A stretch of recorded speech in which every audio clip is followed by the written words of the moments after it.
Councillors, now at 5 o'clock. Open the meeting, Tuesday 24th of September 2024. In accordance with the local government meeting procedures, Regulations 2015, the public is advised that proceedings in the meeting of council will be recorded on digital media to assist in the preparation of the minutes and to ensure that a true and accurate account of debate and discussions of the meeting is available. West Coast Council acknowledges the traditional custodians of the land in which we gather today and pay respects to elders past, present and emerging. Item 308 is record of attendance. So we've got an apology from Councillor Stringer. We've also got an approved leave of Councillor Hamer. And everyone else is here. Financial interest. So item 309, at this time of the meeting, if anyone has a financial interest in any items on the agenda may present them now or before discussions commences on that item. Item 310, confirmation of the minutes. Recommendation is that minutes of the ordinary meeting of the West Coast Council held at the West Coast Council Chambers on 27th of August 2024, a copy of which, having been previously circulated to councillors prior to the meeting, be confirmed as true and accurate record. Someone like to move that way, please. Move Councillor Ivanicki, secondly Councillor Butterfield. Put to a vote. All those in favour? Aye. Against? Carried. We've got no one in the gallery. Is there any? There's any? No. No, and we've had no questions from presented to the General Manager from the public. Item 312 is council raised issues and information. We have no questions on notice. Sorry. Questions without notice, councillors. Councillor Mackay. Yes, sorry. Mayor, I just lost my book. Following the recent severe weather events, firstly, I would like to extend my sincere gratitude to the West Coast Council staff, first responders, SES police, fire, ambulance, community members and especially the outdoor works crew for such hard work in some very adverse weather conditions. Secondly, I would like to seek updates as to the condition of some council assets and ask the following questions on those assets. 1, the extent of the damage caused to the asset. 2, the timeline to restore, rebuild the asset. And 3, cost to council. The assets that I'd like some clarification on are 1, Macquarie Heads Road from Caretaker's Cottage to the beach.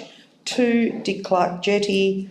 3, Hogarth Falls and 4, MTB Trails. Please. General Manager, would you like to respond, please? Through you, Mayor. Sorry, I have lost my piece of paper now as well.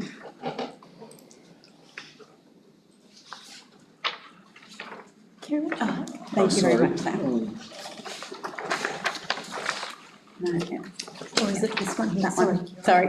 Thank you. So, in taking them each in turn, Macquarie Heads Road from the Caretaker's Cottage to the beach, approximately 200 metres of road has suffered undermining from the weather event. The road is not safe to put vehicles on, with large cracks and continuing live erosion. We've been working with the Parks and Wildlife Service on project requirements and have a brief being prepared with geotechnical advice to provide a solution for a temporary fix along with options for a longer solution. We are optimistic that works on a temporary make safe arrangement can occur in October. In terms of timeline, we're working with DPAC on cost sharing up to 75% funded and we'll continue to advocate for cost sharing by other agencies. Temporary fix is likely to be in the order of $30,000 to $50,000. A more permanent solution, which is likely either a road relocation or revetment, will likely be much higher. It does raise the question of a broader coastal resilience, climate change and erosion strategy and whether that might be required to develop a longer term plan for managing and adapting to these hazards and required changes across a broader range of coastal and waterfront areas, particularly across Storm. So I know the railway also had some issues in the weather with some of that erosion as well. So that is an incredibly significant project, but we are looking to have a make safe in place before summer. Can I request that that be communicated to the community? I've had specific requests specifically regarding that road and the access. We can provide a general update. On Dick Clark Jetty, that was inundated in the storm event. Some timber decking lifted at the end of the jetty. We're having visual asset inspections taking place this week, with the option for a more thorough structural inspection if required in October. That one could be quite minimal with the replacing of some decking boards, but we won't know until we've done that full inspection. Hogarth Falls, the track is heavily affected by tree fall, with very large trees down on the trail and multiple trees hung up and partially fallen, so supported by other branches. The track was inundated and some sections of tread have been eroded down to rougher underlying rocky material. We hope to have the major trees cleared off the trail soon, and as we work through cleaning it up, we might require an arborist if more complex and high tree risk management arises. On the mountain bike trails, the highest impact was from tree fall in the forested area at the Zeehan Trail network. We have some erosion at various other areas. It took 1 full day of tree removal at the Zeehan Trails, and approximately 3 days of targeted maintenance repair work has made safe erosion hotspots. There's remaining minor repairs that will occur incidentally during routine maintenance, and the cost there is about $4,000. There are a range of grants and funding available through emergency management response through the state government. Unfortunately, they exclude recreational facilities and walking and mountain bike trails. There is some advocacy I'm doing with particularly other mountain biking councils around the fact that they should be included and walking trails should be included. LGAT Local Government Association of Tasmania, is supporting those calls and having discussions with the Premier too. So we're hoping that we will be able to get some funding to support the trail remediations as well. Thank you. Next one. Councillor, okay. Again, following the recent severe weather events, the telecommunications were greatly impacted by the weather conditions. To the extent the township of Strahan had an internet outage for 9 days, Queenstown loss of mobile services and much, much more around the region. The impact has huge implications for our West Coast communities that are far-reaching and sometimes life-threatening. Examples of the effect of the outage in Strahan were Jamie, a special needs local that has regular telehealth appointments with specialised medical professionals that do not service the West Coast. These could not be held and caused a great deal of unrest to his health. Oka Health Services had been operating remotely when doctors were unable to be sourced to be rostered in the clinics. These were not held and placed community without access to medical assistance. Mia couldn't complete her university studies. Businesses could not place orders, could not process transactions, process payroll and much, much more. Landlines connected to NBN had not been working in businesses and homes. Tourism businesses unable to navigate reservations and communicate with guests. Whilst I commend Sam Marshall from NBN for remaining in contact with council and community and understand this issue is a very difficult and complex one to resolve, I would like to ask that we as council advocate strongly to have our services improved and strengthened due to our remoteness and the forced reliability on community to use these communication services. Simply, we must have better services that do not allow for such long outages in our West Coast communities. Thanks, Councillor. Any comments, councillors? I'd just like to say that thank you for highlighting these issues. It's something which we've, over numerous years now, been advocating for better communications, and I guess this highlights why we have been doing that.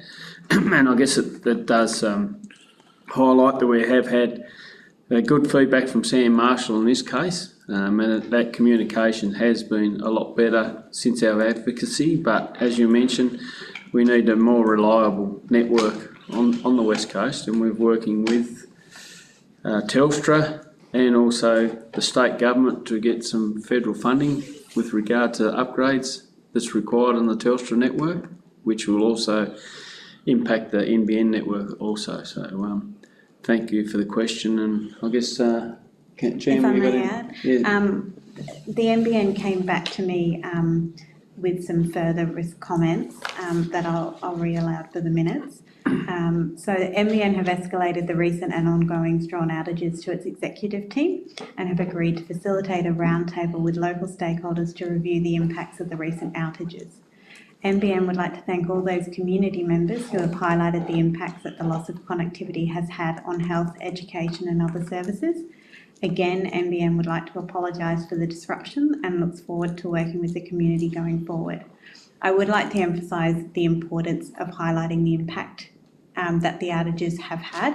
It's an ongoing discussion we have when we're advocating around telecommunications, where you can talk about isolation and business impacts, but people don't understand until you have those real life examples, which are really hard hitting, particularly the health ones that you've just raised, Councillor Mackay. NBN has provided me with a single point of contact to discuss these issues with further.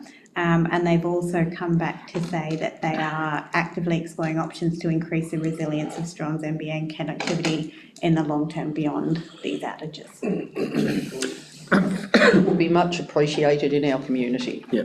Furthermore to that, with regard to the Telstra impacts, the power outages in Zern were also caused by, admittedly, the original power outage from the network was trees across the power lines, but the generator failures was communications between their control centre and the generators, which is via the Telstra network, which they couldn't communicate with the generators to be able to put them online the way they wanted to. So they have got some things in vogue to look at the automatic changeover to Optus and a few other things. So there is a bit of work going in the background with regard to that also. But you know, it does highlight the issues with telecommunication that we were affected severely in the recent weather events.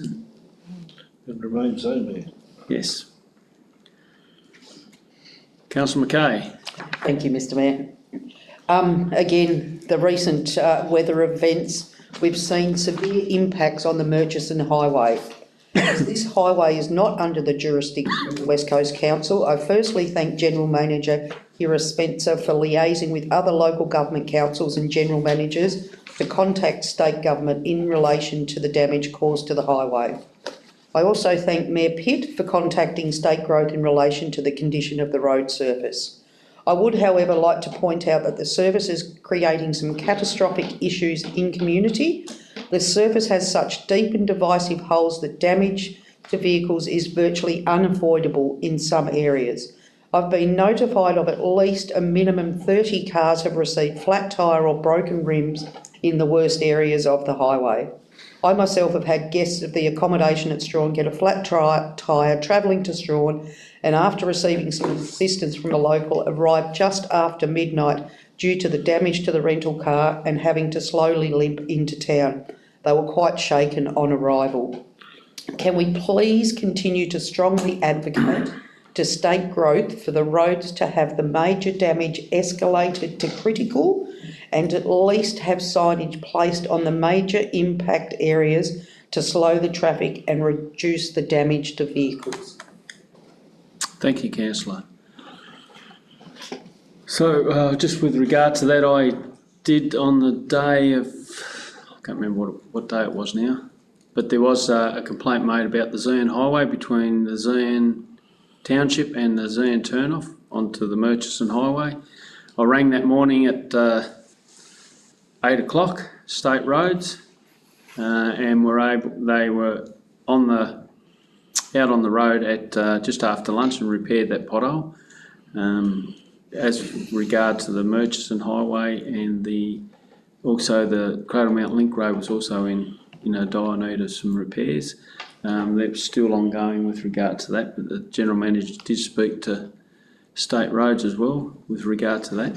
So I'd just like to highlight to everyone that, especially our residents, to call the State Roads hotline.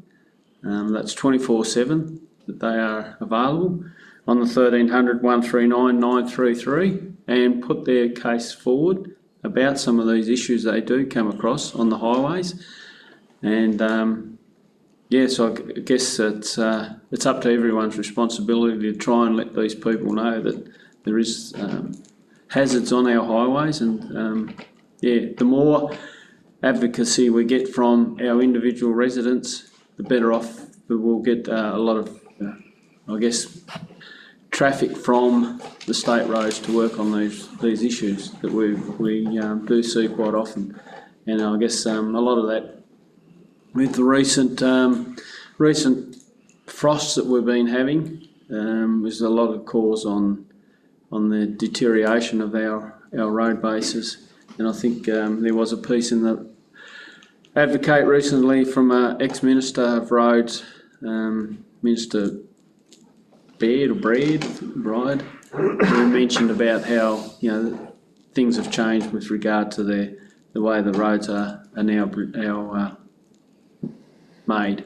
Yes, but thanks, Councillor McKay, and we certainly will continue to advocate for the West Coast when it comes to our state roads. Mayor, if I may, in terms of the letter that went to the Premier on roads from the regional councils, we had a response directly from the Premier's office saying they're also concerned about the issue. At the moment, they are looking at short-term fixes or temporary fixes, and we have provided updates on our council channels around a number of the potholes being fixed. They will focus on longer-term fixes in the warmer months. They are concerned that the roads they are concerned about roads that have recently been rebuilt only to deteriorate very quickly. When I called the State Growth hotline around the issues on the Murchison Highway, they acknowledged that there does seem to be an issue with the anti-frost material that they put on the roads, and that's deteriorating it more quickly. The Premier has asked for a review of road construction while noting that they have had a change in contractors, although they're not using that as an excuse. There will be a reply in writing from the Premier. We have asked as well that either a GM or an elected representative from the relevant councils be able to be part of that review and have input into that review so that the local experience is reflected. Thank you. Just a question, Councillor McKay or Councillor Graham. The road from Queenstown, from Strawn to Queenstown, is that deteriorated in the new sections? Not terribly, no. It's actually held up reasonably well compared to the other roads on the West Coast. It's probably held up the best. Well, I guess why I bring that up is I'd like to highlight that, with our discussions with State Growth, when that road was in the infancy of being built, we did discuss about using local materials on that road, given that we know the local materials will stand up, and also the contractor that was involved in that used local people, local knowledge, so they were able to utilise that, and I guess you see the benefits from that. Two things to answer you more specifically. There's less deterioration. And the deterioration hasn't caused large, deep potholes. It's just caused shattering of the top surface. It's not potholing deeply. Yep. It's just, and it's only in a very, very small number of places. So we're seeing a very different type of potholing and a different deterioration on the Murchison. Yeah. And I guess that highlights what the General Manager has stated, that, for us to have someone of the local content involved in that review panel, given that we have brought that to the attention of State Growth roads around, and we've seen, and that's not because of local knowledge, but it also has seen what's happening in Victoria with the roads there, that they're using local materials in certain areas that are adaptable to that area as well, so. Thank you. Any other councillors? There's three in there. I've got one. It's in regard to vandalism around infrastructure that's happened in the last month or so. There's been several towers put in along the coastline, monitoring bird life and other functions, and apparently one of them got damaged the other week. And is there anything that we can do about that in the scheme of things?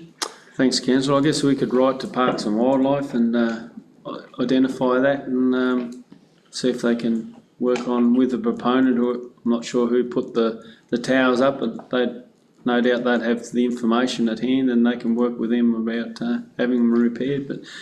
But you're right, it is something which is needed for our bird life, so I guess it's Any infrastructure at all, especially if it's probably put in for the benefit of the local community, just to keep people informed of what is going on in the scheme of things. So it's sad to see this sort of thing happening. Yep, so we'll write to Parks and Wildlife with regard to that. Thanks, councillor. Any other questions without notice? Councillor Ivanicky. There's been numerous occasions over the past months that the miners siding water feature has been vandalised by persons putting a mix into the water, creating a high volume of bubbles. And I know that bubbles might seem like harmless fun, but their removal takes up staff time, which takes time away from other tasks. And these actions could risk damaging the equipment of what is a popular tourist attraction in Queenstown. So I'm wondering, my question is, what is the cost to the community for these repairs, and could this be reported as vandalism in our council agenda? I believe the use of time and resources by council to rectify this situation will be similar to responding to other acts of vandalism. If I can take it on notice, I don't know if you have. Through you, Matt. I know in the past there has been some agent put in the water that stops it bubbling up.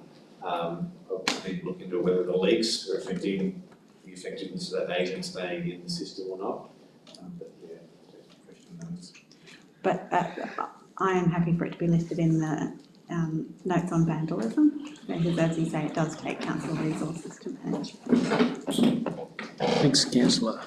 Any other questions without notice? We've got motions without notice. Yes, I've got a motion without notice.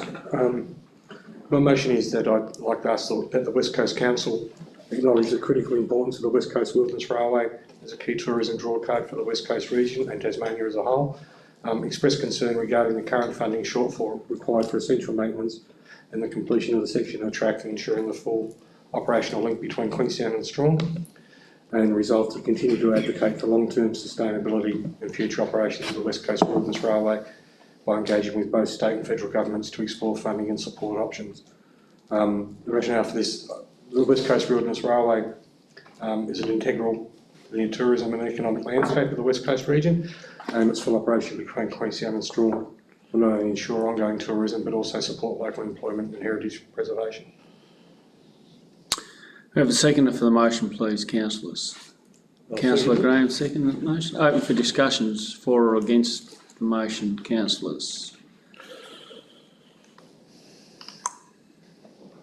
Well, through you, Mayor, Yep. I think it's a great idea. I mean, obviously there is obviously a funding shortfall of quite a substantial amount, and has been quite a bit of media over the last 6 weeks, I would have said, around this particular subject. So yeah, I think it's a great idea. Any other? I think it's a good idea. And with a federal election looming and the seat of Braddon being a marginal seat, we probably won't have too much trouble enticing some money from either side of politics. I think it's important that we start now, start early, continue to show our support for it, and the sooner that section of railway is complete and operating as a full journey between Strawn and Queenstown, Strawn both ways, will be beneficial to the region and to the state. It certainly is an icon tourism business. Any other discussions, councillors? We'll put to a vote. All those in favour? Against? Carried. Thank you. We have no motions on notice. For noting, council resolved that the mayor's, councillor Dorries and communication as presented be noted. Any discussions on any of the items? Yes, councillor.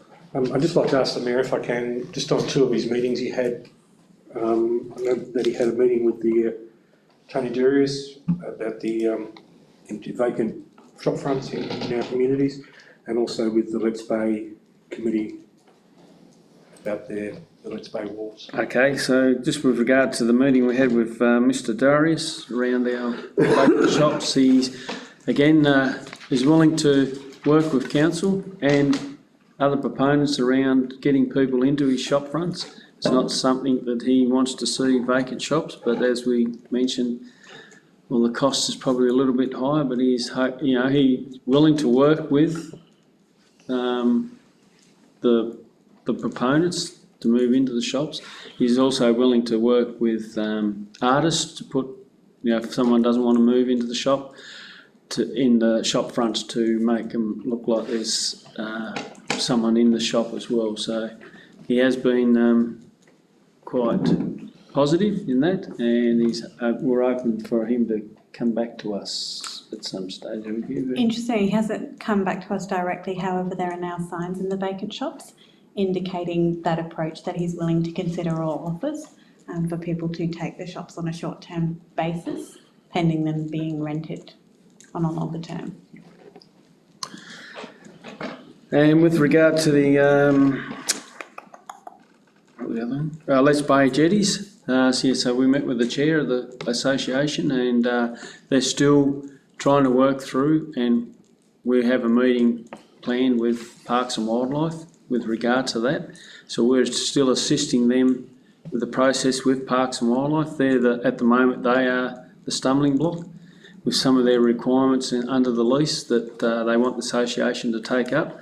The association is still very interested in moving forward to look after the jetties and to renovate the jetties, but there's a few things that we need to work through with Parks with regard to their property management team and some of the requirements that they have put on the association with regard to the lease, which are outside the original understanding that was discussed at the original outset when we talked to the general manager of Parks and Wildlife, that is no longer in that position. So we're more or less starting again, I guess. But on a positive note, Parks and Wildlife are coming to the table. We're just waiting for the chair of the association to come back off leave. And then I think it's October, we've got a meeting with them, with Parks and Wildlife and the association chair, to work through the issues and try and resolve a way forward with regard to the Let's Bay jetties. But they are certainly quite positive in still wanting to continue to work on the jetties and improve the icon, the local icon down there at Let's Bay. Thank you. Any other questions, councillors? Okay. Item 3.14, for noting the council resolved to note the following workshops were conducted by council since the last ordinary meeting, which was today. Any discussions on that, councillors? No? Okay. Mayor, Sorry. I'd just like to thank and welcome Aaron to the council team and thank him for his presentation. It was a very good, detailed presentation. Thank you, Aaron. Was very Thank you, helpful, councillor. Thank you, councillor. And I guess that we should say, yeah, welcome aboard, Aaron, as the Congrats, mate. Yeah. well done. New Works Manager. And also Bill is also on board. So Yeah. Welcome, Bill. Bill. Item 3.15 is for for noting that council resolved that the status report action item of open council meeting decisions be received. Any discussions on any of them points, councillors? Yes. Councillor Ivanicki. I'm asking, it's been over a year now and we're still seeking information on the Harold Street Strawn, so 257/23. So I'm just wondering what's going on there. Aaron, do you have an update on that or any more detail? Through you, Mayor, this might have been a continuity thing. We did get some concepts done, including some costings. I did prepare a report on behalf of the previous manager, which was also a previous to Kira as well, so we'll revisit that and present it back to council for consideration. Thanks. Mayor, could I just ask that it be noted that the drains are cleaned on Harold Street? That's providing quite a bit of landslip to the area, which can prevent some damage to the asset, please. Even the footpath there, and at the moment Kelly won't walk down, it's a bit too slippery for her. So, yeah, which is a legacy of all the leaves, you know. It's been pretty windy and we know it's keeping on top of it's a bit of a challenge. But, through you, Mayor, two issues I was going to raise. The reporting of waste, we asked the previous manager of works to see if we could report tonnage instead of bin numbers, given that we now have a weighbridge. And our licence obviously is tonnage, not bin numbers, so if we could get in the waste report the amount of tonnage going in, noting that it's going to be very difficult to separate where that tonnage came from, get that, don't want to put too much work on you, but our licence is obviously about tonnage, we just want to be monitoring that tonnage. And how we're going with the parking at the primary school in Strawn, given the it's about to get busy again, and it's that busy time when that gets really congested down outside the Strawn Primary School. So saying it's under investigation and we'll liaise with the school, I'd just like to see where that went. That's fairly recent, I bet, but yeah, keen to see that's progressed quickly because coming into October, November, December is busy time and it gets really chock-a-block there and dangerous for the tourists coming through with their big bloody people movers and caravans and things, so. Through you, Mayor, on the Strawn Primary School, I have a meeting with the principal on Thursday this week, so I'll raise that as well, follow up. And Aaron, on the other issue, any other update? Through you, Mayor, we do have that detail on the tonnage. All right, So I don't see that being an issue. great, thank you, yeah. Any other questions, councillors? Just around the Queenstown Playground lighting, I think councillor Hamer's issue wasn't that to remove the lighting, was to redirect the lighting so it didn't shine in people's eyes while they were driving past. So I drove past the other night to check. Yeah. The lighting is directed specifically onto the rotunda Right, okay. to provide that sort of public safety security. Yep. It is quite bright, but there is a balance between where is a bit of a challenge in public safety terms and making that protection. No, by all means, all good. Just wanted to clarify that that was what was asked. Any other comments, councillors? No, we'll keep moving then. Item 316, report and recommendations. Council resolved that council committee reports as presented be noted, so we have no reports. Item 317 is that the general manager's report as presented be noted. Someone like to move that way, please? Move councillor Newman, seconded councillor Jordan. Open for discussions, councillors. Through you, Mayor. I have 3 questions about the General Manager's report. One on page 24, under property management. Council's reporting 5 unoccupied residential properties, and I'm just wondering if any of those are able to be tenanted, given the dire need for housing in the region.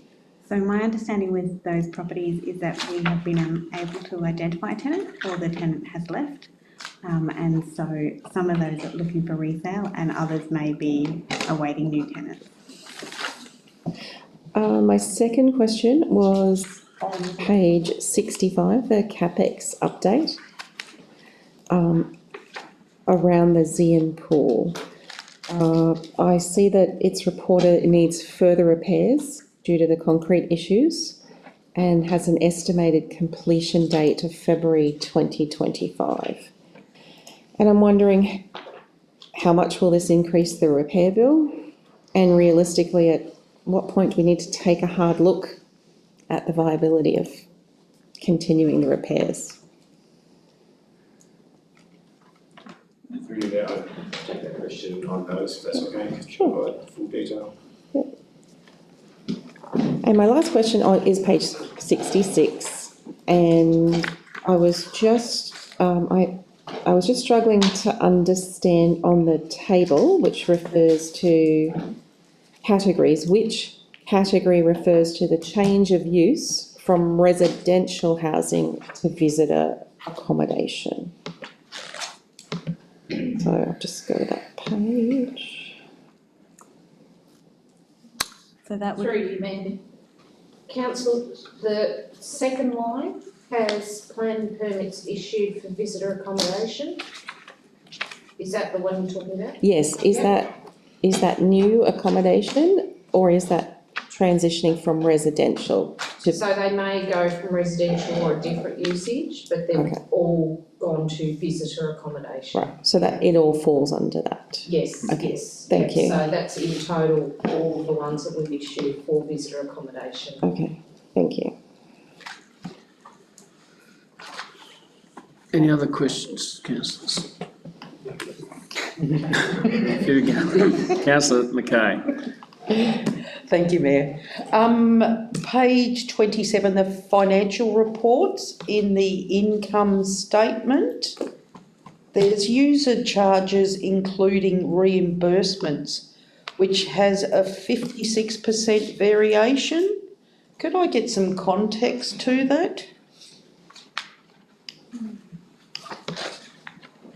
I might take that one on notice. Yep.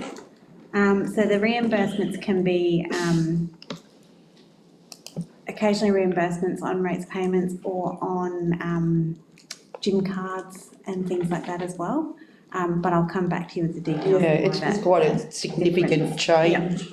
And there isn't a note on there, so that's that one. And the other, While we're on page 27, oh, sorry, you go, councillor, Mayor. so we don't have to fluff around, Yeah.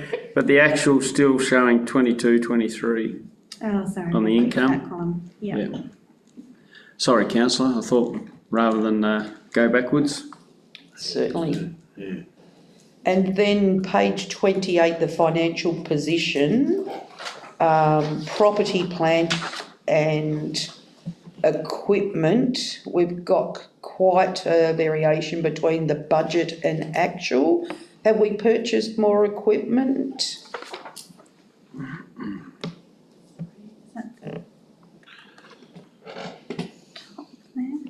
We have done a light fleet upgrade. Bill or Aaron, do you have any more detail or shall we take that on notice? Take it on notice, we have the new compactor, I think that's, we've been previously written down, but I'll, yeah. take it on We'll notice. clarify that and come back. Yes, please. So did you say we've got that now? Yeah. Yeah, excellent, excellent. And just my final question on page 30. Thank you very much for the grant summary. That's a really easy context. Just wanted to check in, are we all on track for all our grants to be executed and remitted?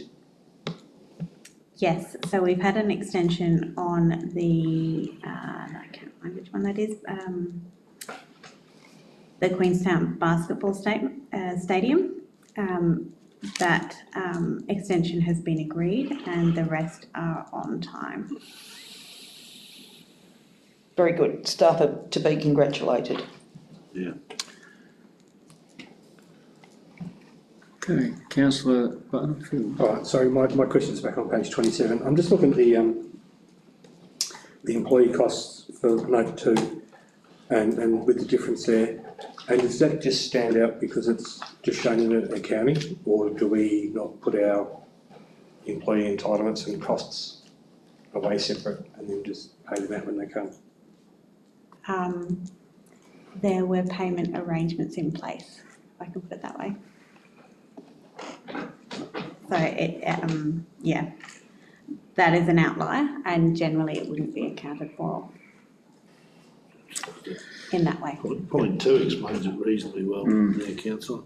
Yeah. If you have a look down at note number 2, Yep. at the bottom of the page. Yeah. Any others, councillors? I've just got one on page 27 still.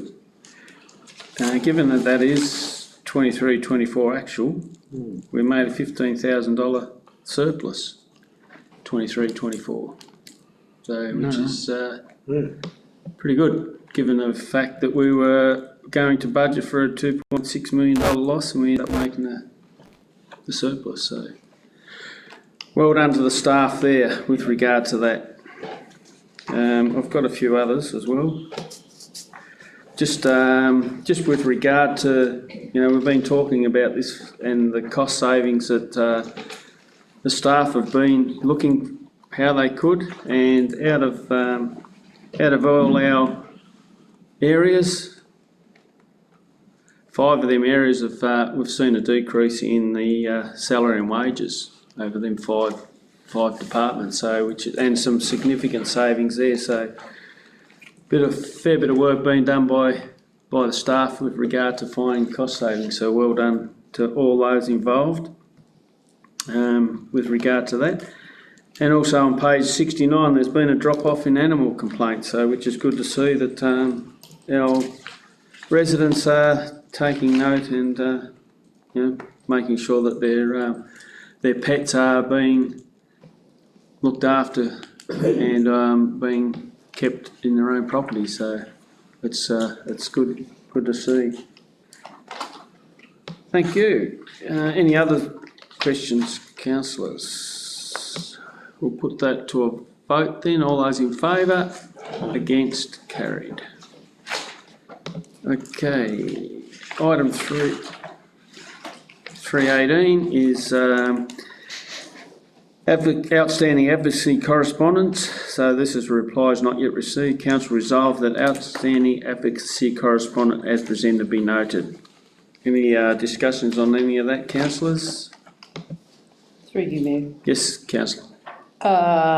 Page 81, the letter from yourself to That's Honourable, hang on. That's the next item. Sorry. is it? Yeah, item 319. Reverse. Nothing on that then, councillors? For noting? Okay. Item 319, correspondence. Council resolved that correspondence, both incoming and outgoing, as presented, be noted. Councillor Mackay. Why, thank you, Mayor. Page 81, the correspondence to Honourable Anthony Albanese regarding your trip to Canberra. Firstly, thank you for going to Canberra and advocating for the aquaculture industry. Is it possible just to get a quick update of what transpired on your trip? Yes, certainly, councillor. So, yes, it was a trip organised by Senator Ian Urquhart, and also we had the aquaculture industry there, along with the Mayor of Devonport also was along for the discussions with the ministers that we were able to get meetings with, which was set up by Senator Ian Urquhart, both sides of, and also with the opposition, Liberal Party, the leader of the Liberal Party, plus a lot of other, I guess, ministers, no, they're not ministers, sorry, but representatives of the Liberal Party. We are able to speak to 5 ministers in the Labor Party. So We weren't able to meet with Minister Plibersek. She would not meet with us, but we were able to meet with the Deputy Environmental Minister, Minister McCarthy, who was quite impressed with Macquarie Harbour. She wasn't aware of how big the harbour was and how little footprint that the industry does have on the harbour. So she was really impressed with, that we were able to meet with so many ministers. So we met with, a vast range of ministers while we're in Canberra. We also met with the Prime Minister, who was, is very supportive of the industry, but as he stated, he will not make any determination over the Minister Plibersek's decisions. She needs to make that herself, because there may be ramifications if there is any discussions at this stage with regard to that. But he's quite supportive, as were all the other ministers of the Labor Party and also the Liberal Party. So we certainly have got both sides of government behind the industry and behind the West Coast Council and Strawn Municipality. And I guess that's the main reason why I went, was to make sure that we've got a voice for the Strawn community, because it will affect the Strawn community immensely. Even if the industry is reduced in the harbour, it will still make a huge impact on the Strawn community. So we need to make sure that was brought to the fore of all ministers that we're able to meet. So it was a worthwhile and a very productive trip to Canberra. Was there any indication to a time frame before Minister Plibersek's decision? No, there was no time frame, and it was getting to a point that we thought that she was going to make a decision while we were there, because all the media and that turned up, and she was out in the fire discussing, but it was over a mining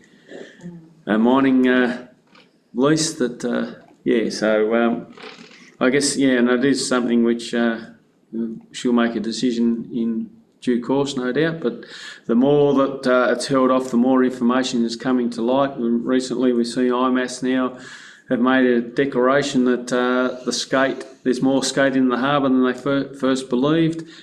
We also see EPA have now released a report that shows that the harbour is the healthiest it's been since 2010, I believe it was. So all these and of course the oxidisation project, the improvement that's having on the harbour health is also assisting in what with Minister Plibersek making the right decision for the West Coast and for Tasmania, I guess, because it's not only the West Coast, and I guess that's why the Mayor of Devonport also came along, because it will affect Devonport hugely, with over 300 employees at Petuna's factory there in East Devonport, and also you've got Biomar as well in Devonport, so huge, and also De Bruins Transport, which will be affected. So there's a lot of people in that area that will be affected if the industry is shut down in Macquarie Harbour. Yep. Thank you, Mayor. Thank you. Any other? Yeah, through you, Yes. Page 93, the letter from Strathfield Council supporting post office banking services. I believe certainly the town of Strawn, if we didn't have post office banking services, we'd have no banking services. So I do believe that letter and what it's potentially asking us to do, which is just support it. I think we should consider it. I imagine Zian to be in the very same position as we would in Strawn. In the absence of post office banking, we'd be in big trouble as businesses operating in these small towns. So encouraging, supporting that letter from Amanda Rutherford would be certainly something I'd encourage us to do. Write a letter of support, or that's all it's asking for us to do, really, just to support the concept and support the bill. And I would ask that we do that we reply accordingly. Yep, certainly. Happy to I to do that? don't think you need a motion, do you? No? You want a motion for that, General Manager?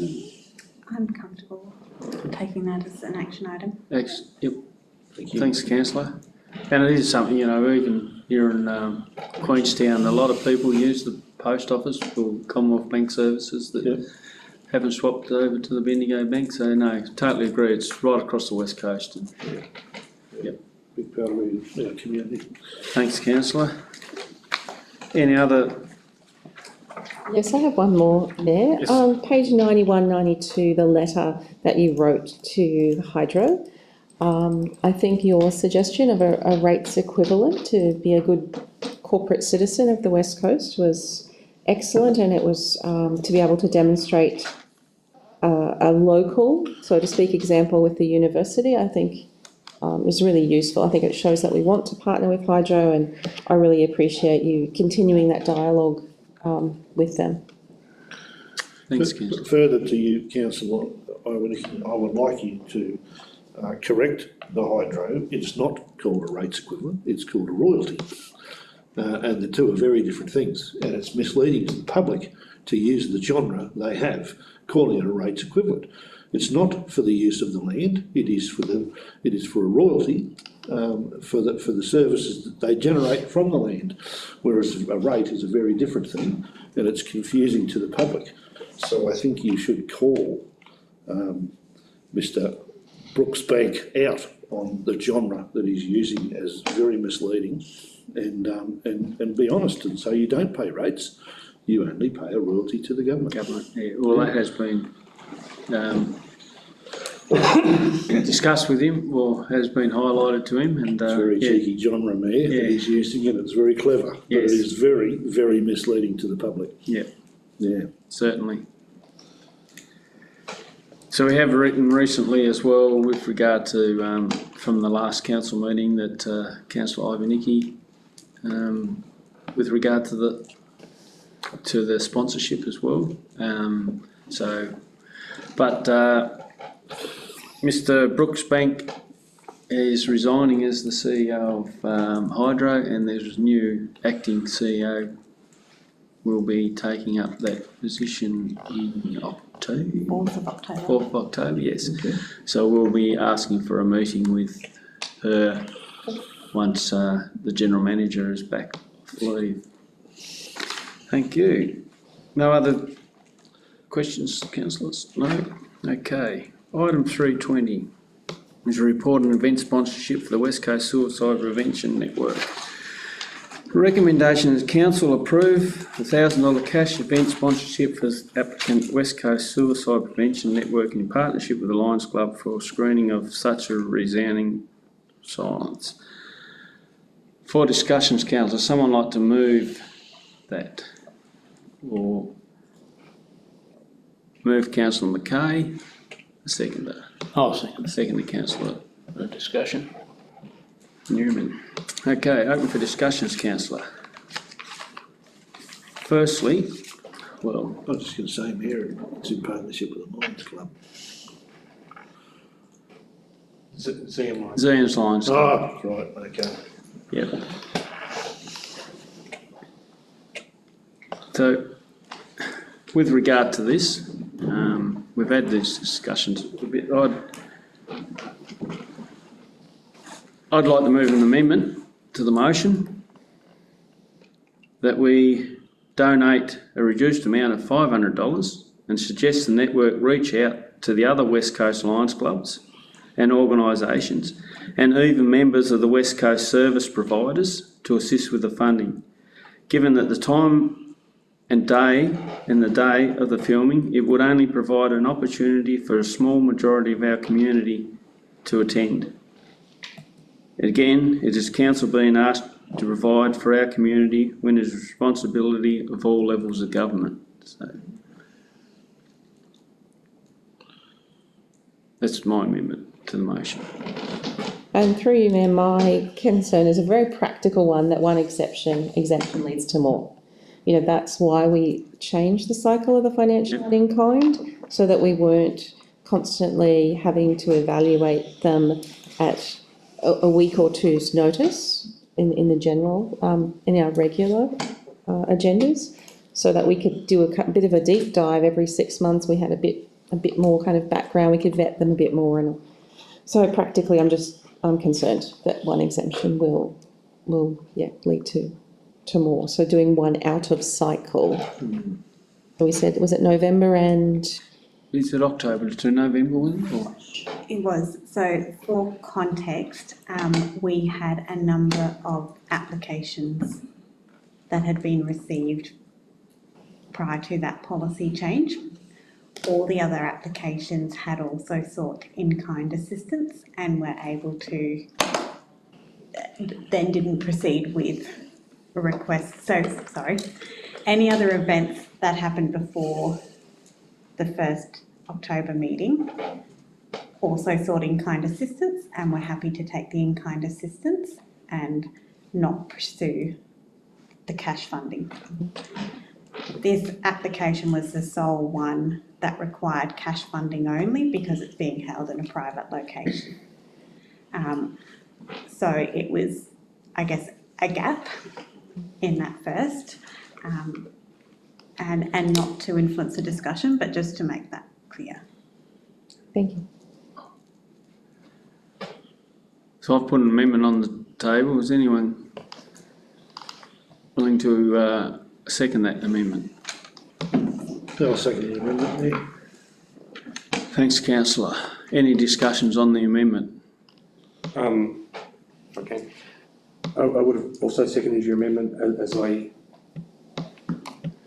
really believe in support what they're trying to bring education and awareness about. And I think suicide and suicide prevention and awareness is really important, and why this may have been slightly out of the policy, I do think it's important, and if having this event like this can help one person, then I truly believe that is beneficial to the person and to the community. So that's why I'd second that other motion if Kerry hadn't. Yeah. I agree wholeheartedly with you, Deputy Mayor. It's a big, I think there's a lot more mental health issues in our community that we have the capability to, address really. So I think it's really important. I'd hate to see it not happen, but all of your points are very valid, and they are really coming to us. They're not really going to anyone else. Yes, I just want to point out it's sponsored by the West Coast Suicide Prevention Network, and of course I support the work that they're doing, but it is on a topic. It's not on like a health fair, suicide prevention strategies or mental health workshops. It is on a screening of a movie about incest. So, and that's important too. I'm just kind of focused on the practicality of it. Where does rural health sit on this, as it's being, the applicant is rural health? Do they not receive funding? And that's what I'm saying. They're one of the service providers, West Coast service providers. So, that's why I think they should be asked for. What is it? $1,000 for the screening, $600 for catering, and $400 for the venue. Yep. Well, the $1,000 is to bring the guest speaker in, I believe, which is the Miss Tame to the West Coast. Ali Tame. Sorry. Ali. Grace. Grace Tame. So the Grace. previous Australian of the Year. Yeah.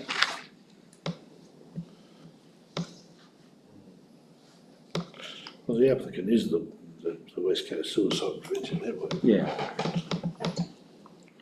It's also strange for me that they haven't reached out to the other Lions clubs of the West Coast, especially the Queenstown Lions Club, given that it's being shown at the Paragon Theatre. I think it's, we see a lot of applications come through for sponsorship that do a hell of a lot of work around finding other sponsors, and a lot of the time it's only to let the West Coast have the opportunity to get their name involved in the event. A lot of the time, these other applications probably don't need the council's funding as such, but they want to see the council's name as part of it. And this one, you know, just start reaching out to One Lions Club is, I think, is a little bit light on when there's other opportunities for funding to make sure that this event does go ahead.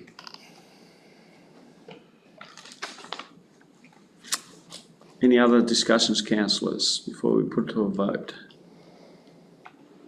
So, sorry, Mayor, just to point out that the last page, funding will be held and acquitted by the Lions Club of Zion. Yes. So are the Lions Club of Zion sponsoring any form of it, or?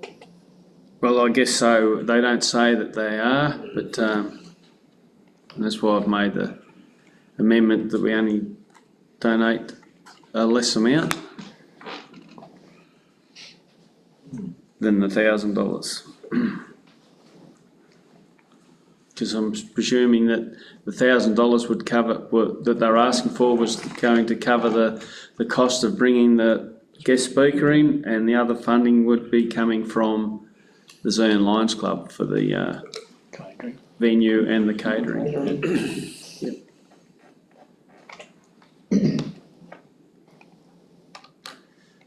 Okay, councillors, put to a vote. All those in favour? Aye. Against?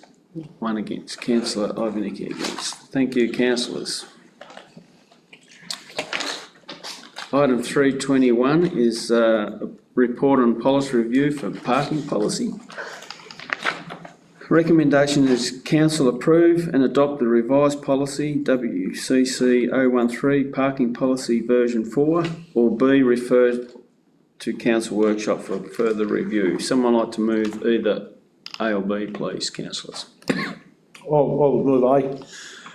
Move A, councillor Jordan moved recommendation A. We have seconder, please, councillors. I'll see. Seconded, councillor Newman. Open for discussions, councillors. So, there, Yep. it's only those yellow highlighted areas that where there's been a change. Yes, that's correct. No, that's, yes, councillor. I just wondered who we had consulted to revise this, because I think there's going to continue to be changes in this space around the use of technology to, do your parking ticket. And I notice it continually refers to getting a voucher and a voucher machine, and do we put voucher machine or like, for example? Is that My Easy, or is it Easy Park app that you use? I mean, yeah, you don't need a voucher, you just put in the space number. And then there was something in there about the reasons that you would not excuse a parking a parking fine, and it was that somebody put the number in wrong. What was it? Sorry, Correctly displayed. Wrong bay. Yeah, they put the wrong number, and that can be hard on people with fat fingers, because sometimes you mean to put 57, but you hit 58, and you don't realise until you've pulled away that, oh, well, actually. I just bring that up really as an aside, but once you've got the app on your phone, if that was me and I had put in the wrong bay, I'd probably be coming to council and saying, look, I put it in, I paid for it, I just punched the wrong number. That's interesting point, councillor. The other thing it mentions is that running out of petrol is not an excuse that would be accepted, but in the very next section, a vehicle breakdown outside of controlled infringement, whereas roadside assist consider running out of petrol as a vehicle breakdown. So we might have an issue with the wording there. Certainly our ACT spend most of their time taking petrol of people who have run out of petrol, so they would consider that to be a breakdown. So running out of petrol and experienced vehicle issues that did not require repair or towing is not a reasonable excuse for not paying for your ticket. Perhaps this needs to go to a workshop so we can thrash some of these issues. Because I also wanted to recognise that we raise very little revenue Yes. from, so it doesn't make sense to spend an inordinate amount of time deciding on people with fat fingers and whether they should or shouldn't get a ticket. Genre that leaves us open to. Yeah. Councillor Jordan, you happy to change your, I am, but I would believe that nothing here in the yellow that's highlighted is any different to any other council's parking. Policies? Yep. I had a $32 fine in Devonport the other day for 2 minutes, just for omission, just pulled up in the car park and just had a memory fade that I should be paying to park here and walked around the corner, walked back and $32 fine, thank you very much.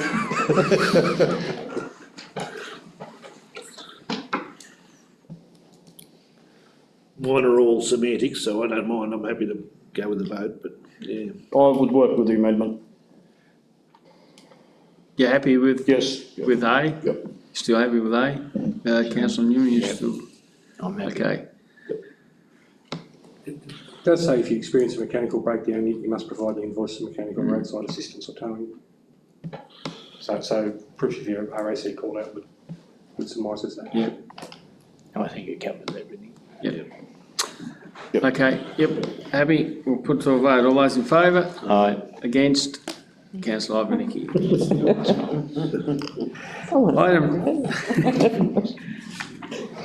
Item 322 is West Coast Council booking and council facilities and open space policy and access to community liability coverage. The recommendation is that council A, adopt the proposed booking policy and B, allow access to community liability coverage for non-commercial hirers.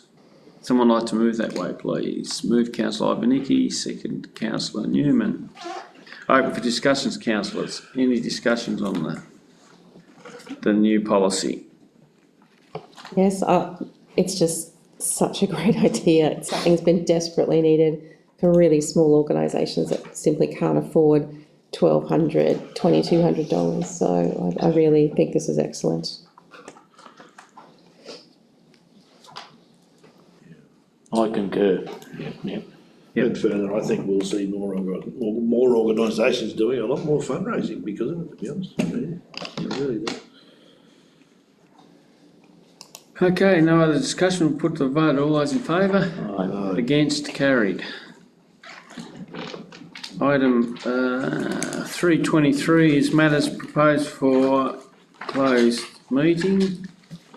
The recommendation is that items 325 to 332 be discussed in closed session. Someone like to move that way, please. Move councillor Jordan, second councillor McKay. Put to a vote. All those in favour? Against? Carried. Closed meeting. The council resolved by absolute majority to go into closed session to consider the following matters. Time being 6:08. Someone like to move, and the items have been listed there. Someone like to move that way, please. Move councillor McKay, second councillor Butterfield. Put to a vote. All those in favour? Against? Carried. Okay, we'll just have a 5 minute or a 2 minute break while we turn off the digital